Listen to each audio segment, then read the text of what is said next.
Hello and welcome to the Animazing Podcast. This is Two Shanks D Bloodburn. This is this is Bartolomeo, and if you're a One Piece fan, you'll understand the significance of that. Good job, good job. I thought you were going to go with Modi D Luffy, but fair enough, fair enough. Oh, Mo D Luffy, that's good. Monkey D or whatever. Yeah, Matt, go. This is God, tired Matt. I ate from the sleepy fruit. Now my power is sleep. Boom, boom. There you go. His That's all power you're is gonna get from me narcolepsy. at this hour. Okay. This is why I drink coffee. I don't like sleep. It's my one weakness. Well, if you haven't guessed, we are talking about the live-action adaptation of the anime adaptation of One Piece. And, oh my god, whoever directed... So this is our first impressions of the first episode, and whoever wrote this, directed it, etc., needs a Nobel Peace Prize for freaking media. Oh my god. They broke the anime movie / TV show curse, and I am shocked it happened with One Piece and not like Bleach or Dragon Ball Z or even Naruto. I'm really curious about Modi's position on all of this because I want to know what he thinks about like this adaptation, if it's like faithful or not. Because I know absolutely nothing about One Piece besides like what I just watched today. I want to know. That's funny because I want to know what you think because you're not a One Piece. Every single person I've talked about this with is a One Piece fan. So, okay. And I'm more curious about your opinion as a non-One Piece fan because this show is pretty much made for people like you. So, I'm curious what you think. But I'll tell you. Okay, so for me, I think I think it's great. I think pretty much everything D said, I agree with. Yeah, that person, the directors, the writers, they all deserve like Nobel Peace Prizes for this. Mostly because the One Piece fandom would have rioted. Imagine if they put a Dragon Ball Evolution on One Piece. Oh God. Oh no. Yeah. Yeah, I'm also surprised. Like my hopes were not high. My hopes were a little higher after I saw the trailer, but still not much. I wasn't expecting it to be as good as it is. Yeah, there's a lot I want to say, but I feel like we'll probably get through it as we review it. But overall, I'm really impressed by this adaptation. It changes a lot. You were asking me like since it does change certain plot lines and things. Okay. But it never deviates from like the soul of One Piece, and overall it's still like pretty cohesive and pretty similar to the actual plotline. But like it doesn't. I guess what I want to say is, the way I look at it is if you're gonna make a One Piece live action, you're going to have to struggle between two things. One is staying true to One Piece, and the other is being realistic enough to be taken seriously as a live action. And I think, and that's like pretty much the hurdle that I don't think any anime live action that I've seen has actually accomplished. But I think they actually accomplished in making it feel realistic enough, in a live action while still staying true to the original property. So yeah, that's what I would say. For me, okay, so just give you guys some backstory, you guys and the people at home. I got into One Piece recently because I'm an anime fan, and I feel like being a shonen fan not reading One Piece is very futile. After hearing 20 years of like, read One Piece, it's so good, read One Piece. I held out as long as I could, but I finally collapsed this year, and I binged, I believe, 150 chapters, so I'm pretty sure I'm like, halfway through the manga. And I will say this, after watching about 70 episodes of the anime, I never thought I would ever freaking say this, but I like the American live action adaptation far more than I like the anime. Oh my god.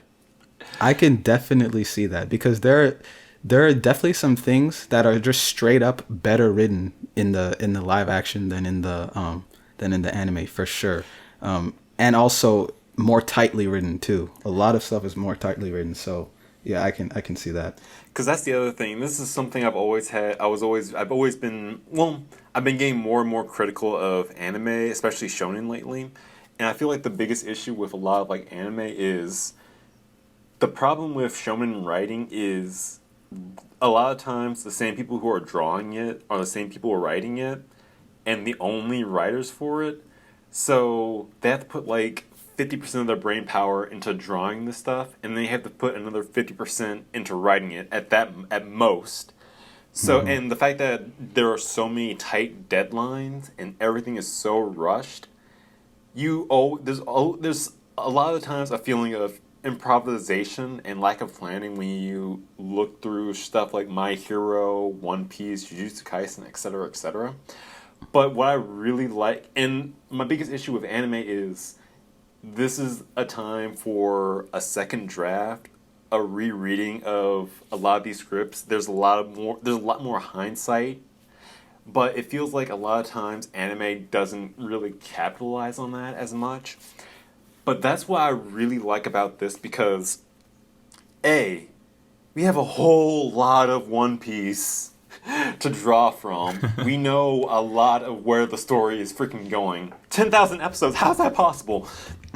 But I like because when I was watching it, they set up a lot of stuff really early on, especially with Baroque works, and I really enjoyed that.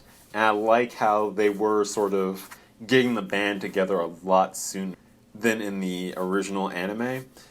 God, the pacing in the original anime is so ass. Oh my god. Okay, I want to make. Sorry, go on. I was gonna say I'm always an anime only person, but this is like the Joker to my Batman. It's like I might just break the rule. I might break my one rule. What do you think, Matt? It's so weird because there's like bits in this where I'm like, if I saw this in anime, I'd be really critical of it. But I fucking love this show. Like whenever they did shit, I was like, fuck yeah. And there was like, I was like laughing at parts. I was like really happy at parts. It's like a wild thing to me. And I think what it is like, I think they just, with the bigger budget and like what Dee was saying about them like really kind of figuring out like the pacing and like really figuring out like how we're gonna make this work for like a Netflix like hour long like episode, really helped everything like flow better. And there's like a lot of good stuff with like the performances, with the just like the energy of the show overall. It kind of like gives me the same feeling of like when I was watching like Superman. It's just like a lot of fun. Okay, That's really good because I feel like that's probably like the most characteristic aspect of One Piece. That's why I was saying like I think it kept the soul of One Piece, which is like it's supposed to feel fun at the end of the day. Point to One Piece, it made Matt a shonen fan.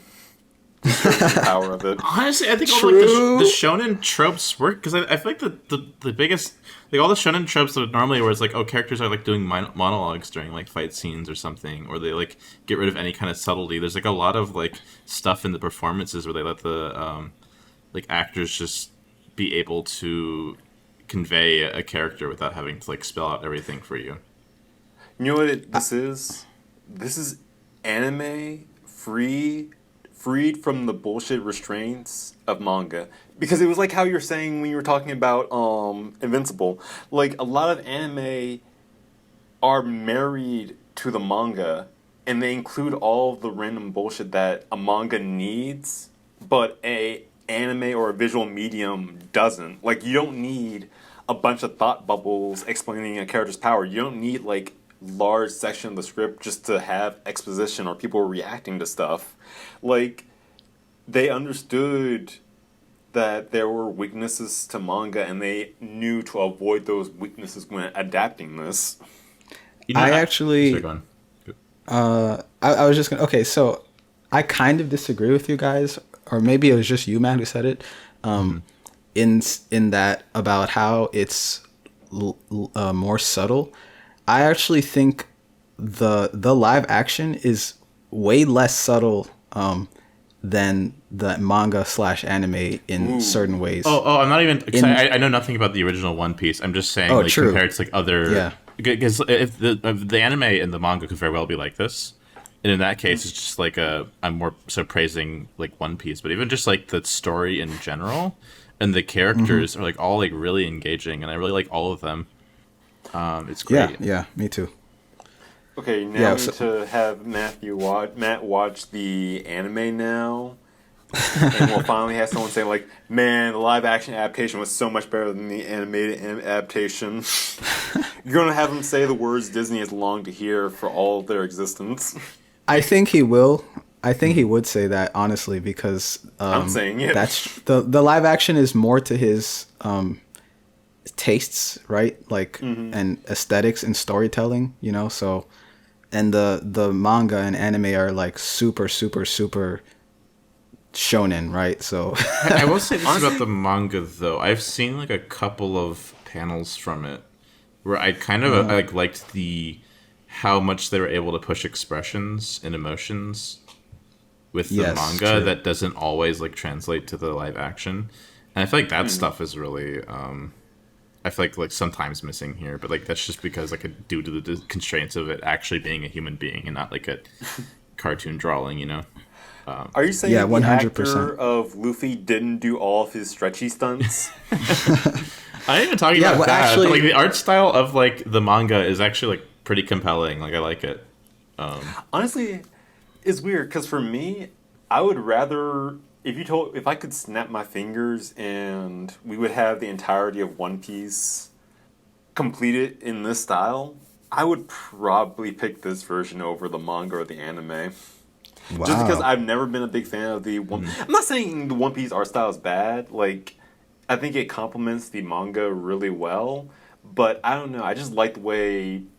I like the more human-y looking characters of the live action. My thing, in fact, I think my only. Okay, so I have two. So I'll start off right here. I have two nitpicks with this. My first nitpick is, oddly enough, the hair color. I think a lot of the times is a little too saturated, and I think if they toned it down a little bit more, it would have been on point. So instead of it being like 100% saturation, maybe 50%. Kind of like how Sam Raimi darkened Spider-Man's suit for his films instead of having be just pure bright red and blue.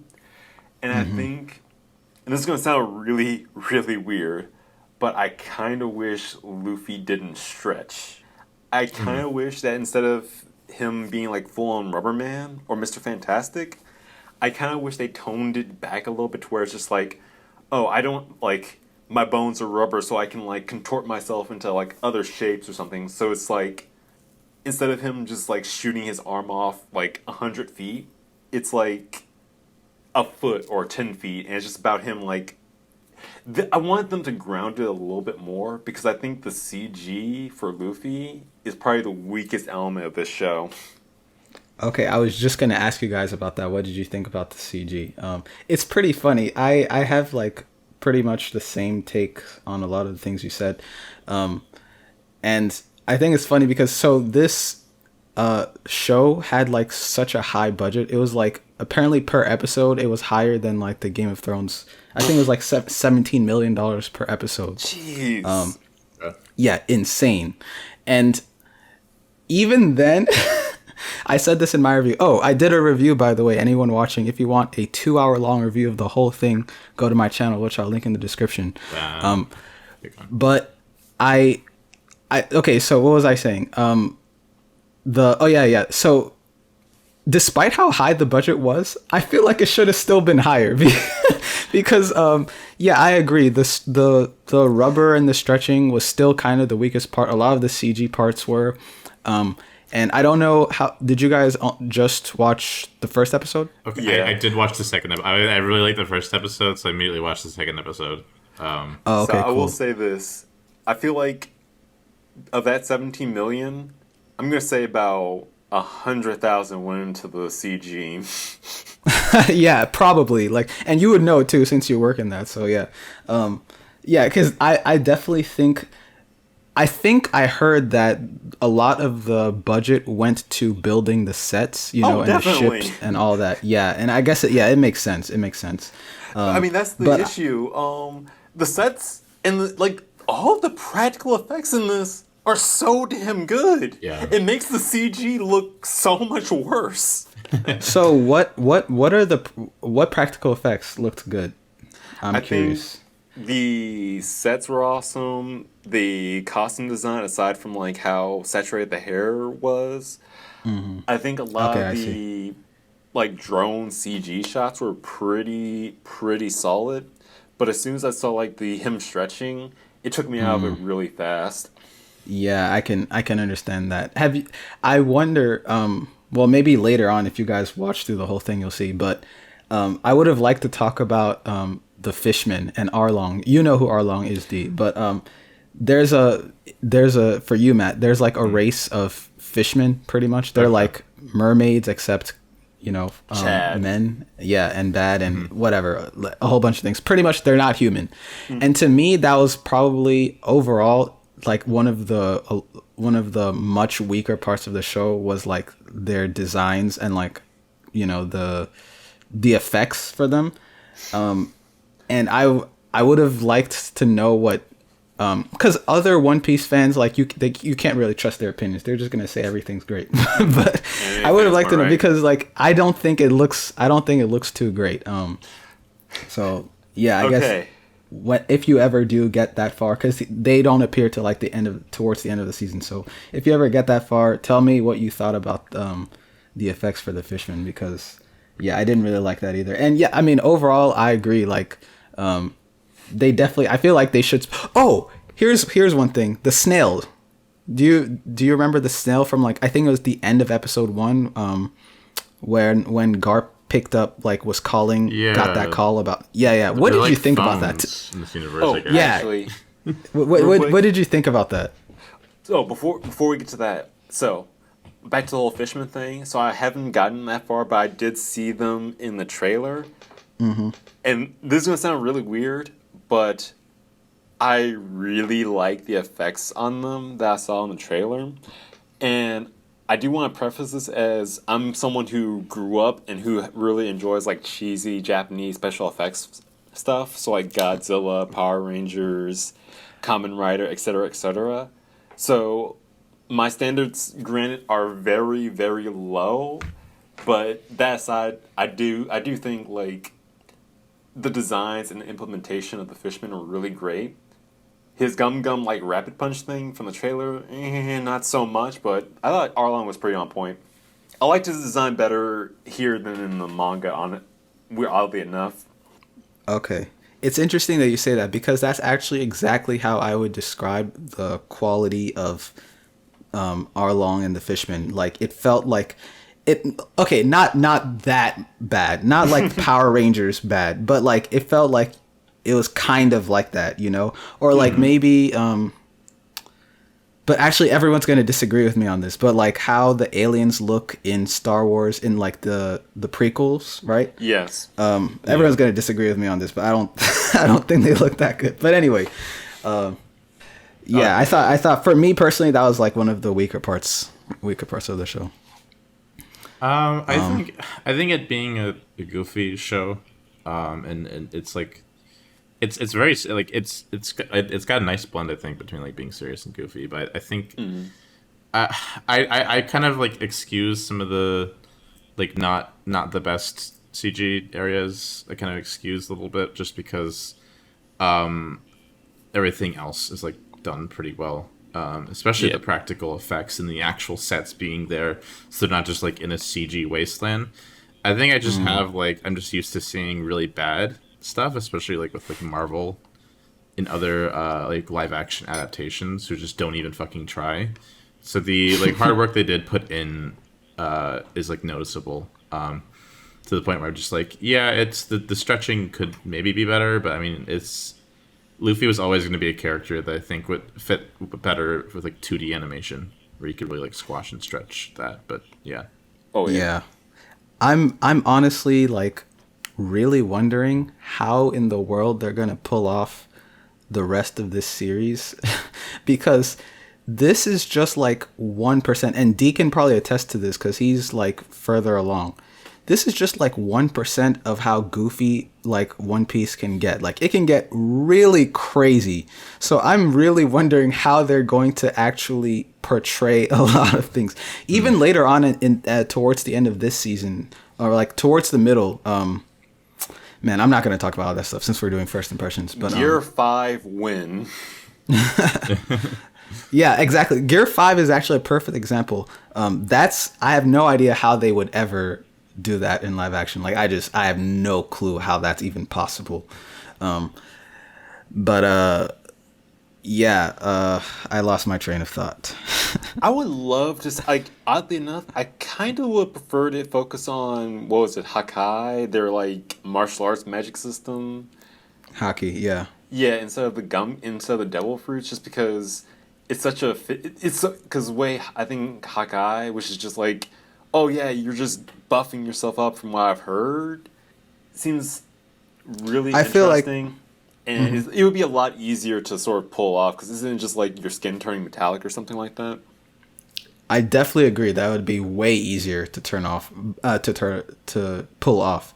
But I just think if they don't have devil fruits, just like if they don't have Luffy stretching, it's not One Piece. Like it's just it that has to be there. So, but okay, Matt, I have a question for you. Was there any part of it for you that just put you off, and you were just like, this is too weird for me? Oh god, I don't know. I don't think so. Okay. I honestly don't think Because so. I had moments like that. So personally, if I'm being honest, like I had moments like that, not in the first 2 episodes, to be fair, and I think you've just seen the first 2, but later on, that I had moments like that where I was like, I feel like if I wasn't a One Piece fan, this would put me off.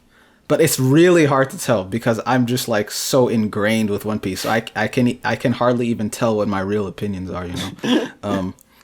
As someone that's been watching the recent Star Wars shows, my bar is like very low for like practical effects. Like I just ask you. Are to, they like, that bad? Put an actual human in there. They had Luke Skywalker and he was an AI abomination, and I Wow. I just have. Like there could be something ridiculous and fake looking later on. I'm just gonna be like, you know what? Fine. Better Great, than you Star earned Wars. it. Yeah. So that's the trick. Just have everyone watch Star Wars before the One Piece live action. Watch Book of Boba Fett before this, and everyone will be fucking great.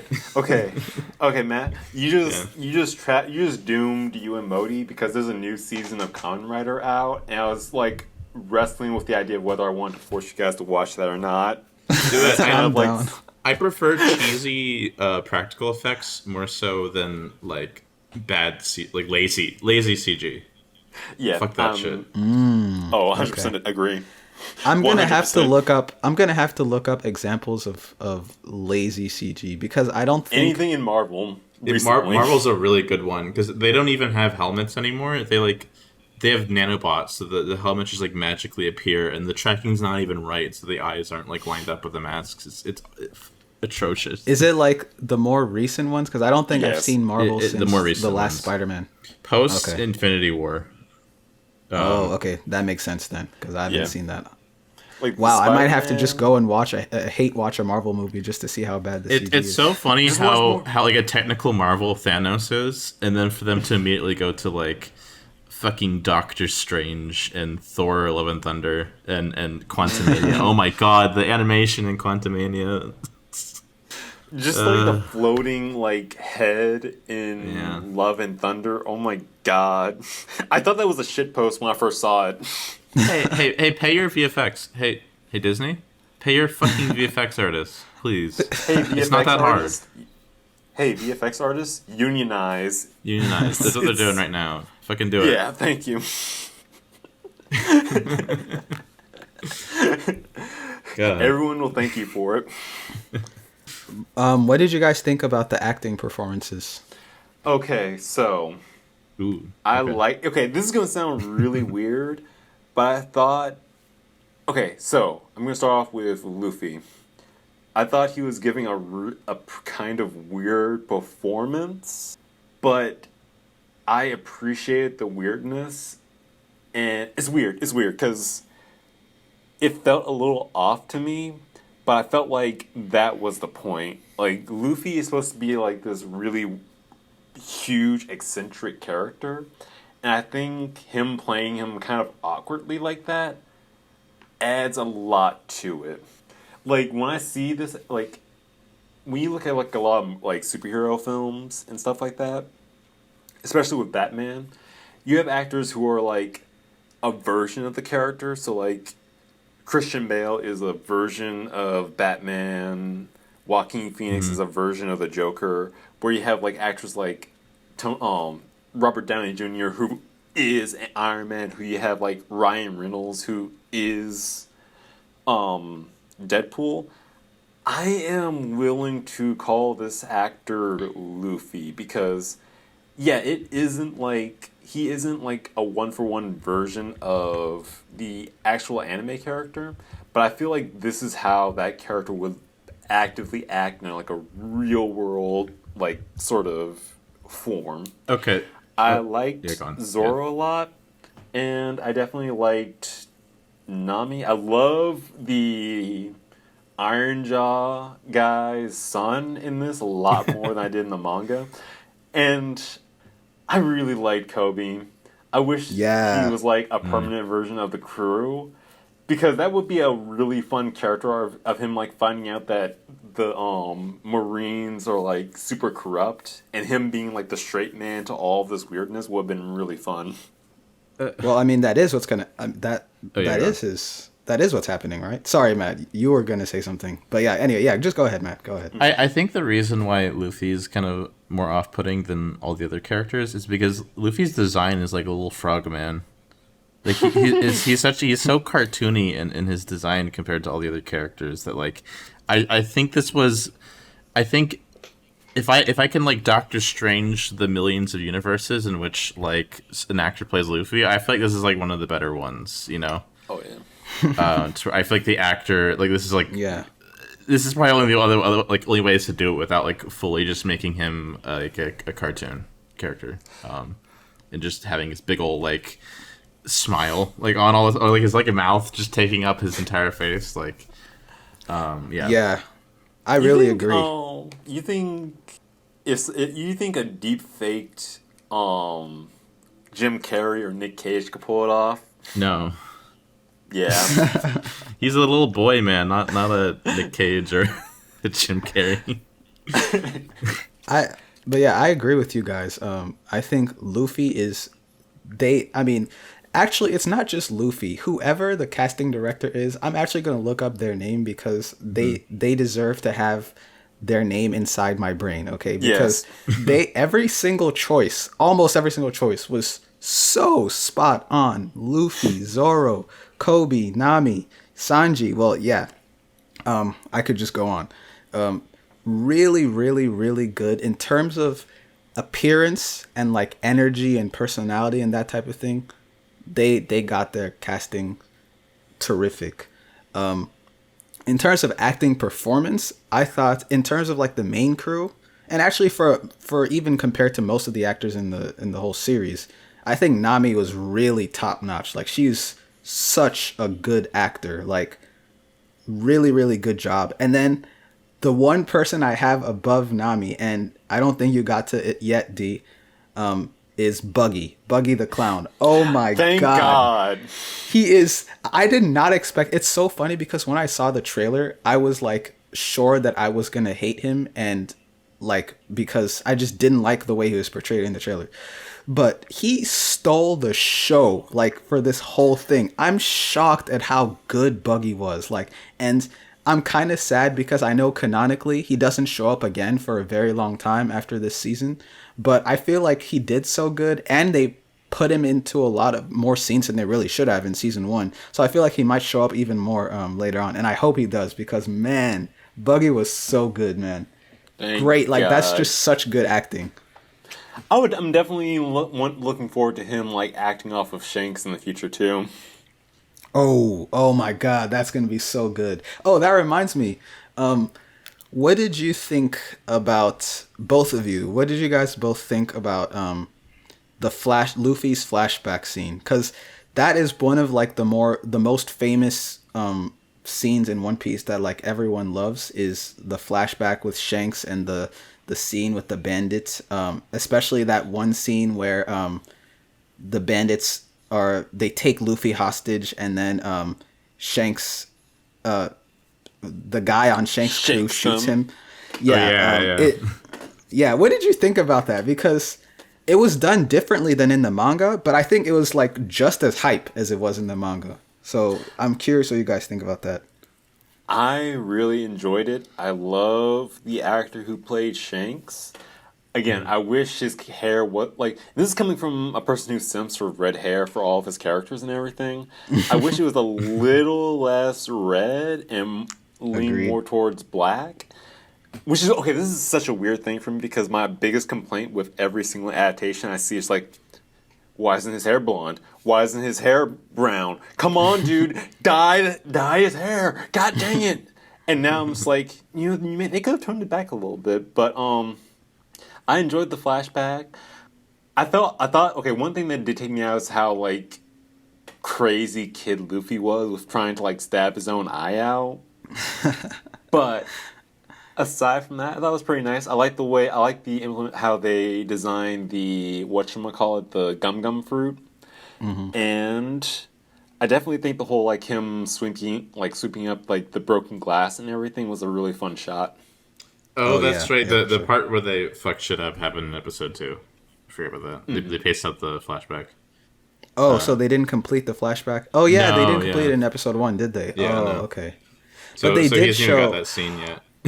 Oh, so the scene I was talking about, did you get to it? The one where okay, so what did you think about it when Shanks does like the fake finger gun thing and then like his crewmate behind him shoots the guy? What did you think about that? The guy with the gun and the big like meat he's holding is probably one of my favorite characters. It's not done much. Oh, are you serious? I just thought it was really funny.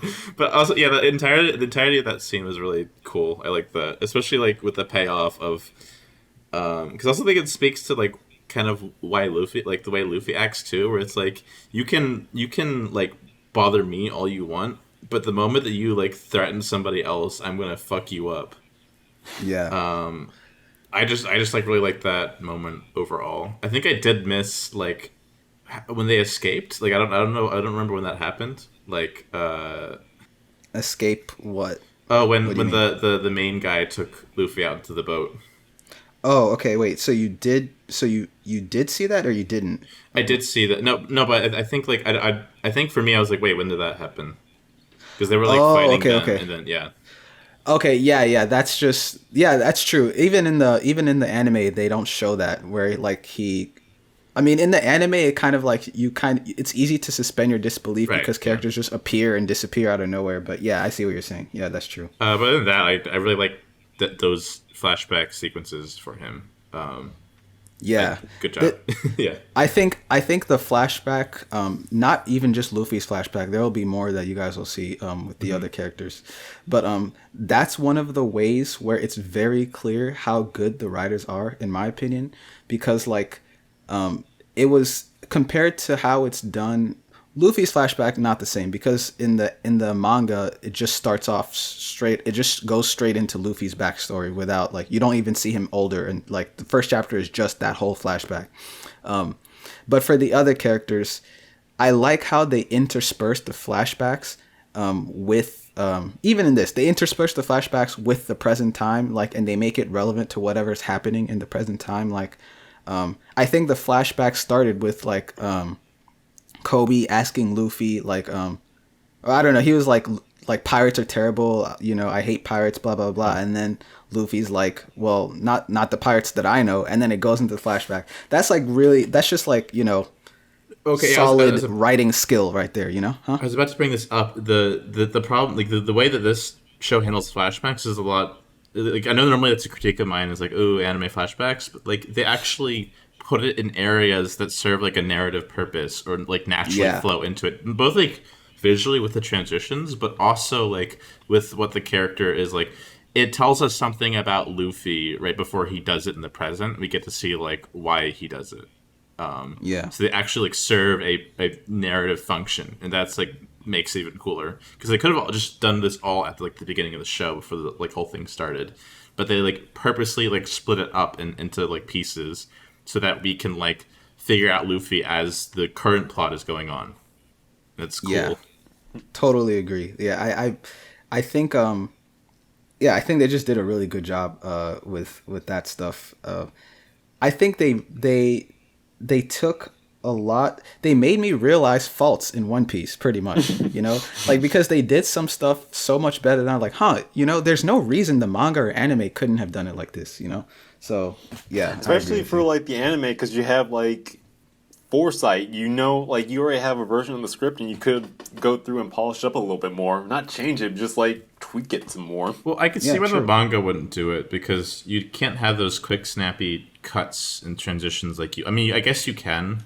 I guess you're right. But it's like less effective if you're doing it through like a written format. It's always something the anime could have done, but something that like I said is like when you kind of like are able to change things just a little bit but still like keep true to like the original source, you can like make things more interesting.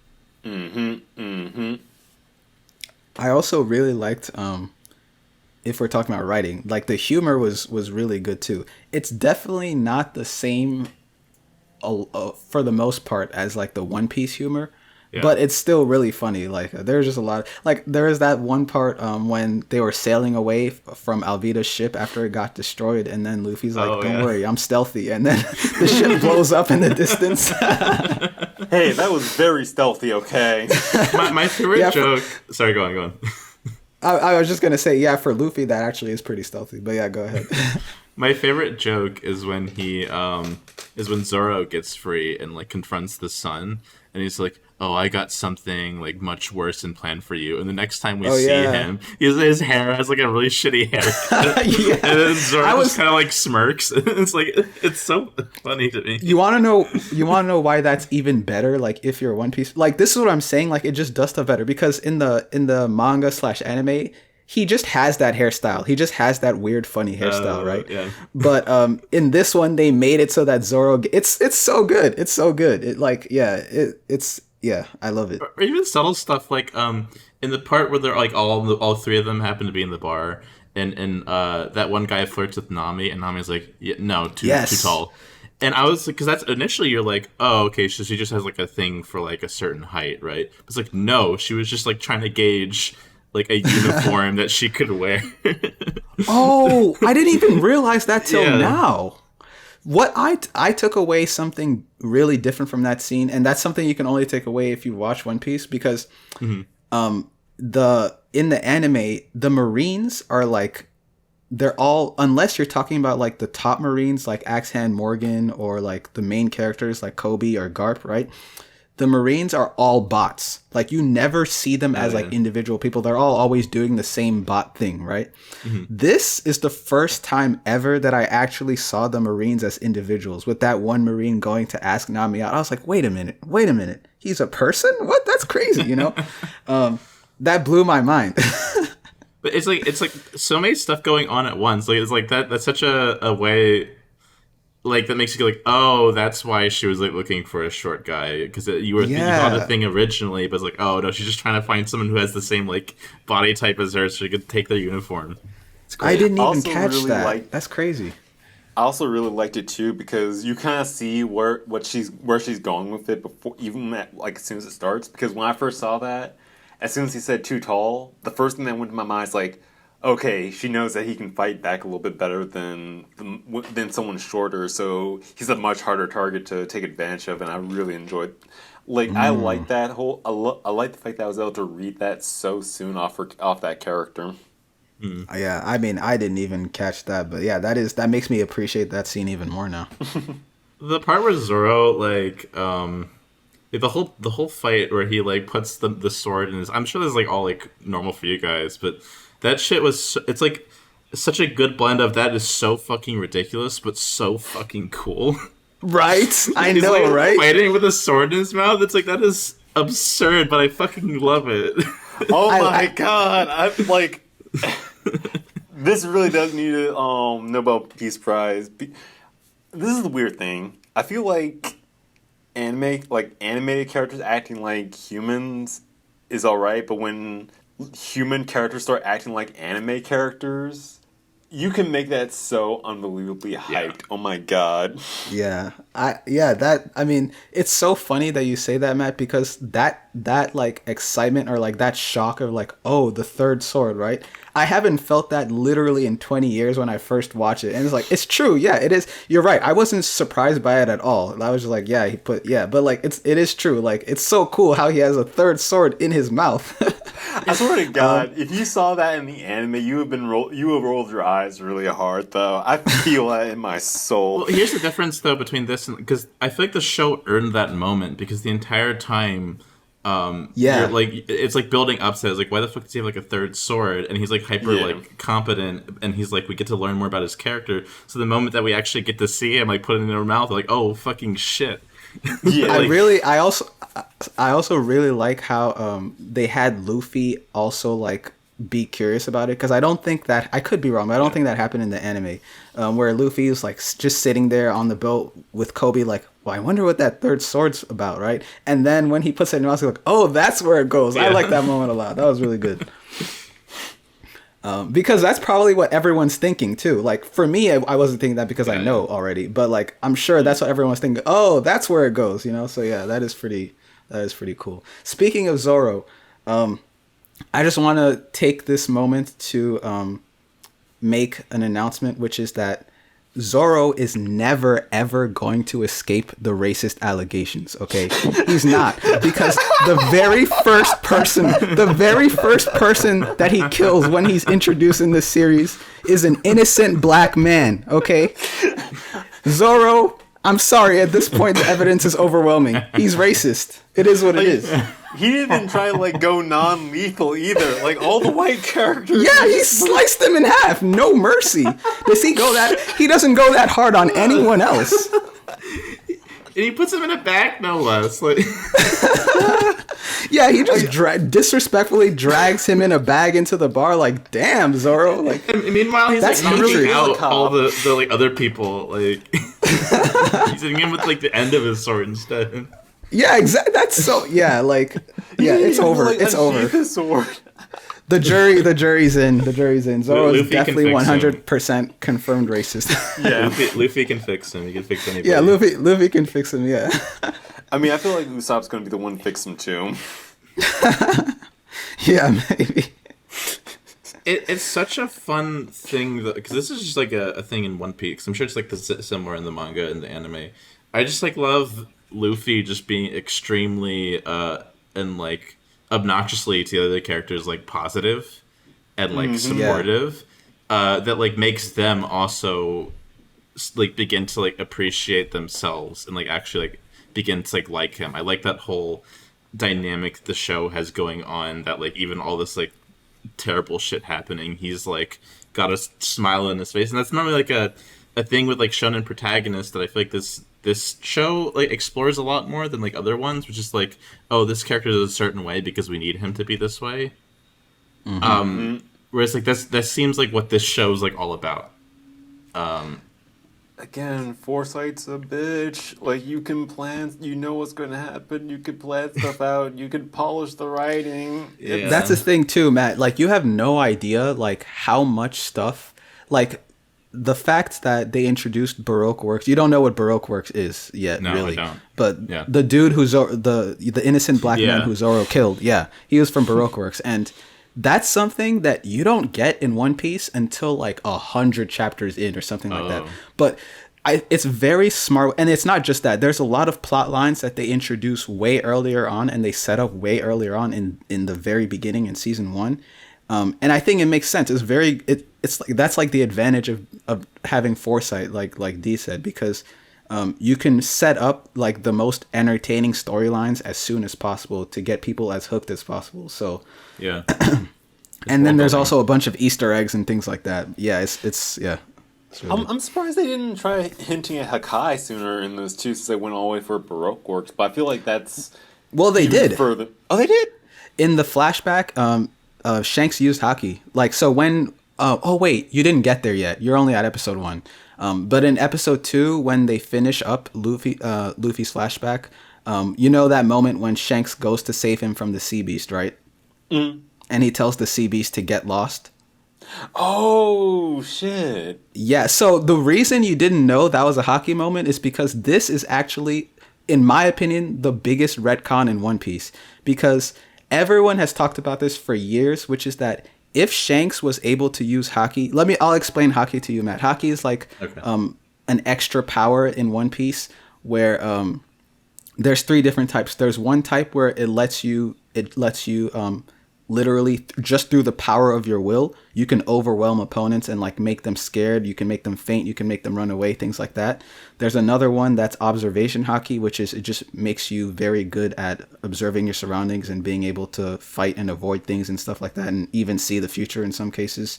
And then the third type is armament hockey, which just makes you like your body very strong and hard, and you can fight.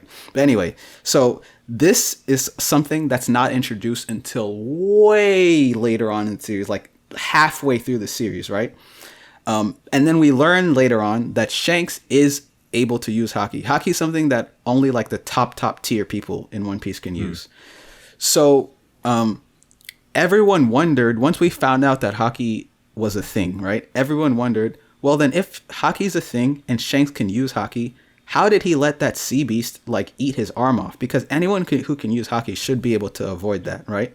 And the live action still didn't fix that quote unquote problem, because he still let his arm get cut off. But that part where he says "get lost" and the sea beast runs away. Yeah, that was him using hockey. I don't know if you noticed, but like they did a specific like sound effect and they zoomed in on his eyes and things like that. That was Conqueror's something hockey. Magical happened where like the pupils went all weird and then it went away. Okay. Yeah, and so to me, I think like that's, for me, it was always a question in my mind about whether Oda knew hockey was going to be a thing early on. And I always thought, no, he didn't, right? Even though he told the Sea Beast to get lost, I thought that was just Oda trying to make Shanks look cool. But now I think that this is making it an official retcon, I guess I would say, because now in the live action, they made it so clear that he's doing something out of the norm, and it's clearly supposed to be hockey. So yeah, it's official now that, you know, Shanks knew hockey even back then. But anyway, God, I love this show already. Holy crap. Yeah, it's so that's like really cool, because it can go back and it can like, you know, clear things up, right? Because with such a long running series, there's going to be inconsistencies and like things that kind of don't make sense. So it has the ability to do that, which is really cool. The by the way, I know the design of Alvida in the show, and I definitely like the design they went for in like the live action better. Oh yeah, it's like less like, she actually looks like cooler in this, and instead of like a weird monster woman thing, you know. I talked about this in my review too, which is like I liked the fact that they made Alvida younger in the live action than because I feel like she looked older in the manga and anime. And I like the fact that they made her younger, because you don't actually see in One Piece, especially like not in the first half really of the entire series, you don't see many other pirates that are actually around Luffy's age. So it was refreshing to see a pirate that looked like, you know, she was not like, maybe she was a little bit older or something, but like, you know, she was around Luffy's age group. So I liked seeing that. Yeah. Here's something, well, I can't really ask. I was going to ask you guys what you thought about like the pacing, but I feel like that's a question for if you've seen the whole thing. Huh? At least for the first episode, I thought it was pretty dang good. Yeah, I agree. I guess I'll just say... Yeah, go on. I was just going to say, I'll just say my thoughts on it, which is that the biggest thing I was skeptical about before this live action came out was how the hell they were going to condense all that material, because this is like probably like 50 chapters worth of material, or like not 50 chapters, around like 40-50 episodes worth of material in the anime. So I was like, how the hell are they going to do that in 8 hours, right? But not only were they able to pull it off and actually condense it all and like pace it well, but not only did it not feel rushed, but they actually had time to like breathe, you know, and like develop characters, which is just insane to me. To be fair, Modi, it's magic. I don't know how they did it, but good job to them. To be fair, in this show's in the anime's defense, half of that was dedicated to reaction shots and NPCs gawking at the action. I guess that's a good point. Based off the 2 episodes I saw, you know, in the past, I think I mentioned this, especially in like the Jujutsu Kaisen review, or maybe even like the Chainsaw. I don't know. How like one of my major complaints with those is that they keep on splitting these up into like they split up whole things in episodes. I'm like, it would be nice if this entire arc was just like a 50-minute episode. That way we wouldn't have to like keep interrupting it. And like there's so much time in anime where it's like, oh, we have to get through this arc, and this episode is just the characters standing around for like 20 minutes, like talking about their powers and then maybe doing something maybe. Whereas with this, it feels like each episode is like part of like a series, but also works self-contained in a sense. Like based on episode 1 and 2, like full inter-episode arcs happen like within the episode, and like the episodes make sense. It's not like, okay, we're doing we're randomly splitting up the heist thing, right? With the next episode, and it's just like awkwardly like put into there. It's like, no, this is the episode where they all meet. We meet all the characters and we do the heist thing. We even have the Kobe like have his whole thing go on like towards the end of it. Episode 2, we have the clown thing. Like they're so well paced, even within like its own episode. It's refreshing to see with how we watch these things normally. Mm-hmm. Yeah, I agree. It was. They seriously worked some magic. I'm definitely looking forward to going back to the beginning of One Piece to see how they did it. Just because I'm still just shocked, like with all that material that they managed to make it work. Like they really didn't. I don't feel, after watching all 8 episodes, I do not feel like I missed anything. Like so. I think it's just really good. They did such a great job. What's the consensus on One Piece fans for this show? Oh, I mean, One Piece fans are like, oh, this is the best thing ever created since One Piece itself. You know, it's like, cool. The only thing everyone loves this is One Piece. Now, okay, I say, yeah, exactly, pretty much. Like, okay, One Piece fans are super I'm not going to argue with anyone on this. Like, I'm not talking about you guys, but anyone who might be in the comments or watching this or anything at all. One Piece fans are very dogmatic from what I've seen. Okay, in my experience, they're very dogmatic, and they're not, most of the time, not really willing to criticize it. So even if this was bad, I still think they would like play it up. But I think the hype is actually genuine because I think it actually just is good. It is good. I will say so. This. Yeah, everyone loves it pretty much. To answer your question. Okay, cool. I will say this: I've heard more passionate stuff from One Piece fans than I've heard from Christianity fans. It's like the weakest One Piece fan versus the strongest Christian fan. Oh yeah, that's true. I mean, yeah, the weakest One Piece fan would blow any missionary out of the water. Like easily. Okay? This Bible adaptation's like all right. Like I feel like if a Jehovah's Witness or something came to my door to talk to me about Jesus, I could easily close the door. I would fear for my life if a One Piece fan did that. I asked this because a lot of time fans of adapted works will be like really pissed off if you don't like include the one scene where like some dumb shit happens. Or I remember even like with Chainsaw Man, it's like the lighting was different in this one shot, therefore the entire show is ruined. And it's like, okay. Yes. Here's what I'll say. And I think maybe this is why I said I don't feel like I missed anything. I do know that the people who were on the writing team, they're actually huge One Piece fans too. So they probably are very attuned, and they know the things that they cannot not have, you know, and the things things that must be included and the things that can take out. Awesome. And they just they satisfied us. Are you saying that when you're adapting something, you should have writers who are fans of the thing they're adapting? I know, right? Shocking. Does everyone know shocking. this? Oh, and there's also another aspect to it, which is no one's talked about, but like it is pretty relevant, I think, is the fact that Oda himself, like I didn't really put much stock in it because of course the author of the live action is going to be like, yeah, I'm like really deeply involved in the process. I really want this to be good.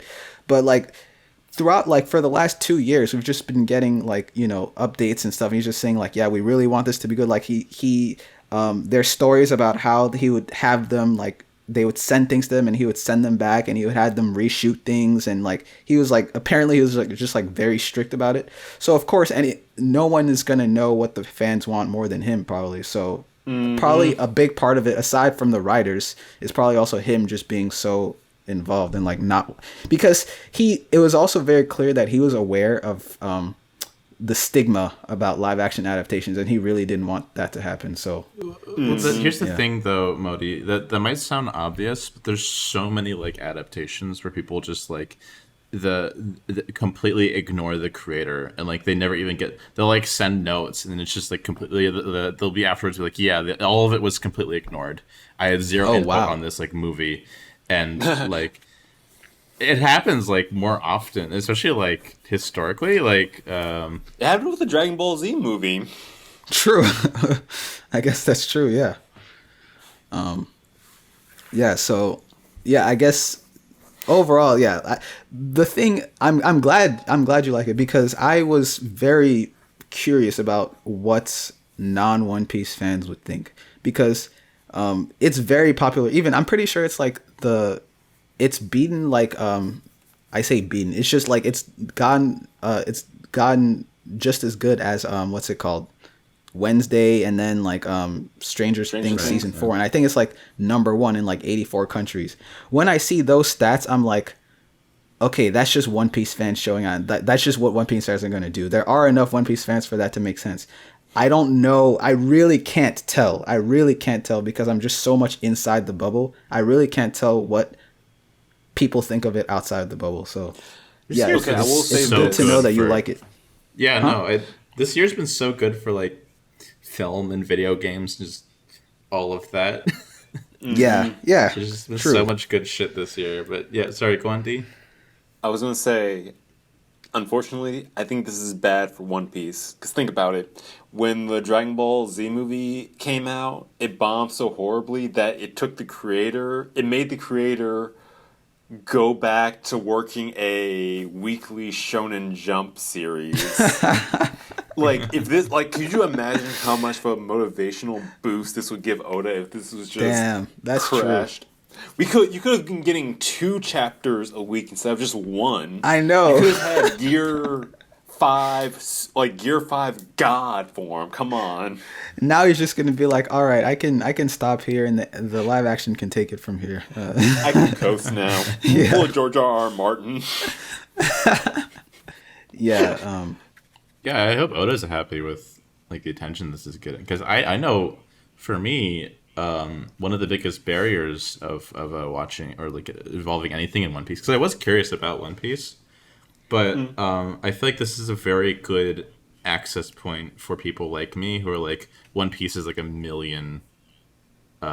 It's just like extremely long, and this is like a way that you can sort of be like, oh, I can get into this because this is a manageable amount of time. I could like watch something. To the point where I'm even curious about like reading the manga myself because it's like that I'm the source must so be they good actually if the achieved their goal. That's crazy. Yeah. I really wasn't expecting that. I really wasn't expecting that. And I have hope too because after seeing how they were able to condense all that stuff in just 8 episodes, I was like, because I was thinking before, like even if season 1 is good, right, and even if people do like it, there's no way in hell there's still like 900 chapters or whatever, or 950 plus chapters worth of material that they have to condense. It's just never going to happen that they could actually get through the series in the live action. But now I think it might actually be possible, Because I know because like they would probably do like Baroque works and Crocodile the next season. I'm guessing. yeah, I can see that. Yeah. The thing, one thing I am still worried about. I'm not really sure is clearly this is not a show that I don't think they're targeting it towards kids.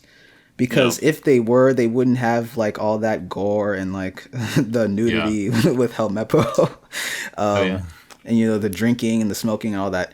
So I'm mad. Okay, I'm mad that it wasn't like.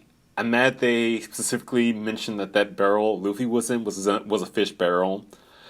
That way they literally they could have avoided like, oh man, I can't wait to drink all this soda. I can't wait to get drunk of all this soda. yeah. And the reason that worries me is because fundamentally, even though I'm an adult, I think One Piece is a kid series, or at least like a teenager series, right?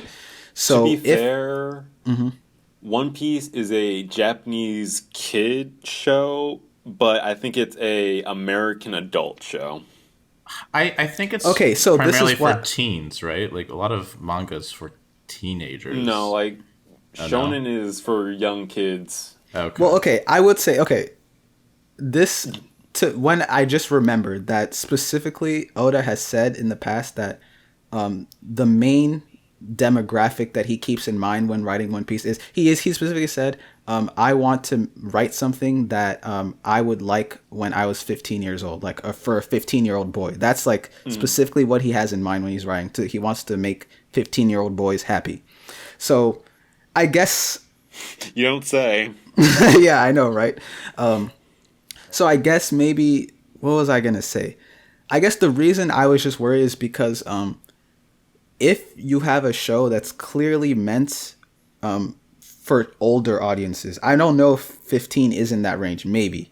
I think it is. When I was Okay. in high school, I was reading and watching Game of Thrones. Okay. And Yeah, that's not true. even like an insane thing. And like, there's like a lot of other anime that have like gore and like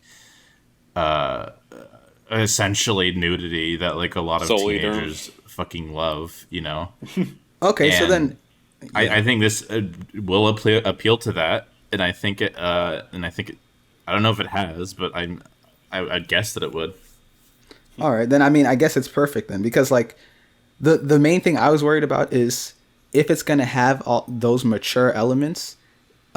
I felt like the goofy elements, right? Especially as you get later on in the season, and especially as you get later on in the show, those would put off the same types of people who would be watching it, like because of the mature elements or whatnot. So if that's not the case, then and yeah, like I guess I can imagine like high schoolers, teenage boys, and college students too might be into it. So, all right, yeah. For me too, like especially, I really appreciate the blend of the very mature with the goofy elements. I think it helps like really contextualize the goofy moments with how like brutal the world can be sometimes, where it's like it almost serves like a narrative purpose where like this character is like a beaming sort of hope and like all this stuff going around him. And I think it's just like really cool to be able to juxtapose that within the same show.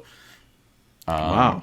Like Okay. especially even in the like episode 2 is like there's so much like dark shit mixed in with like funny shit happening at the same time. Oh yeah. So wait, did episode 2 did that go through the entire Buggy plot line? I think so, unless it continues. What happens like at what's the state of Buggy, like the status of Buggy at the end of He episode 2? he was a little like head with arm Okay. that? All right, yeah. And Okay, so he they gets did. punted, or he gets like smashed into the fucking like Team Rocket. Oh my god, I really wish we reviewed the whole thing because I would really want to get your reactions because Buggy is going to have such good moments coming up. Like he's so good. Oh man, I can't I would have Even that liked to see fight your scene was reactions so 'cause- much fun. Like him, like Yeah. the whirlwind of his like. I don't mean to spoil this too much for D, but I still read the remember manga. like looking up the going on YouTube, looking up at the anime, and to see it's like, oh, how they handle this in the anime. It's like it's completely different in the sense Yeah, for sure. What did you think about the CG actually for Buggy and his like his I devil fruit? liked it better than the Luffy CG, I think. Okay, all right.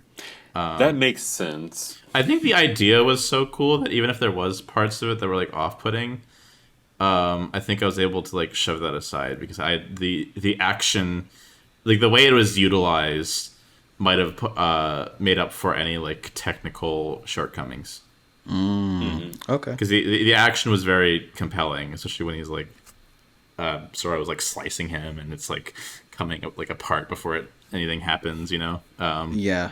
It's so funny because Buggy is such an interesting character in One Piece because he's in the grand scheme, not even in the grand scheme. You saw even from the very beginning, he's not actually that strong, right? But Yeah. he's so for some reason he just has like, well, for one, he has the perfect devil fruit power. For anyone who uses a sword, anyone who has slicing attacks. So like even though he's technically so weak, he can still get by really far just by virtue of his devil fruit power because he can't be cut. Yeah. And then the other aspect of it is, I guess this is going to be slight spoilers for you, Matt, but Buggy is like a character who's like the embodiment of failing your way to the top. Like he is like, he just constantly grows bigger and bigger and bigger. Like, but like he just does it in the most ridiculous ways. And you're just like, how is this guy still here?